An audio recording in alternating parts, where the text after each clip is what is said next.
ਤਸਵੀਰਾਂ ਤੇ WhatsApp ਕਰਨੀ ਉਹ ਚਲੋ ਖਿੱਚੋਗਾ ਬਣੀ ਏ ਕੈਮਰਾ ਵੀ ਬਣਾ ਲਓ ਫੋਟੋ ਤੇ ਬਣਾ ਲਓ ਸ਼ਹਜ਼ਾਦੇ ਆ ਫੜ ਦਫਾ ਹੋਏ ਥੱਲੇ ਚੱਲ ਆ ਹੁਣ ਡਈ ਇੱਥੇ ਆਰਾਮ ਨਾਲ ਸਹੀ ਬੁੱਕ ਪਿਛਲੀ ਸਾਈਡ ਉਹ ਪਰਲੇ ਪਾਸੇ ਫਾੜ ਯਾਰ ਪਰਲੇ ਪਾਸੇ ਹੋ ਗਿਆ ਰਾਤ ਦੀ ਜੋ ਰੱਖੋ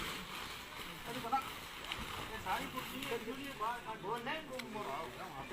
ਤੁਹਾਨੂੰ ਦਿੰਦੇ ਆ ਜੀ ਬਾਦ ਸਾਹਿਬ ਖਿੱਚੀ ਜਾਂਦੇ ਜੇ ਥੱਲੇ ਖਿੱਚੇ ਮਟੀਰੀਅਲ ਯਾਰ ਬਾਹਰ ਇੰਤਜ਼ਾਮ ਨਾ ਕਰੋ ਇਸ ਤਰ੍ਹਾਂ ਚਲੋ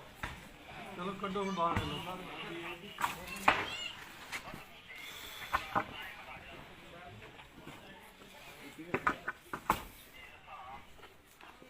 ਰਾਮ ਸਾਹਿਬ ਮਾਰੋ ਆਵਾਜ਼ ਆ ਜਾ ਬਾਹਰ ਆ ਜਾ ਸਰਕਾਰ ਉਹ ਸਰਕਾਰ ਤਕਲੀਫ ਕਰੋ ਥੋੜੀ ਜਿਹੀ ਤਕਲੀਫ ਕਰੋ ਬਾਹਰ ਆਏ ਆ ਜਾਓ ਆ ਜਾਓ ਆ ਜਾਓ ਆ ਜਾਓ ਬਾਹਰ ਆ ਇਹਨਾਂ ਨੂੰ ਸਾੜੋ ਸਰਕਾਰ ਉਰਾ ਆਓ ਇਹ ਸਰਕਾਰ ਆ ਜਾਓ ਸਾਹ ਬੁਲਾ ਰਹੇ ਨੇ ਵੱਡੇ ਤੁਹਾਡਾ ਆਓ ਫੇਰ ਤੁਰ ਜਾਇਓ ਸਾਹ ਵੱਡੇ ਅਸਲੀ ਫੇਰ ਟੁਰ ਜਿਓ ਫੇਰ ਟੁਰ ਜਿਓ ਆਓ ਫੇਰ ਆਈਏ ਸਾਨੂੰ ਕੋਈ ਤੁਹਾਡਾ ਇਤਰਾਜ਼ ਕੋਈ ਨਹੀਂ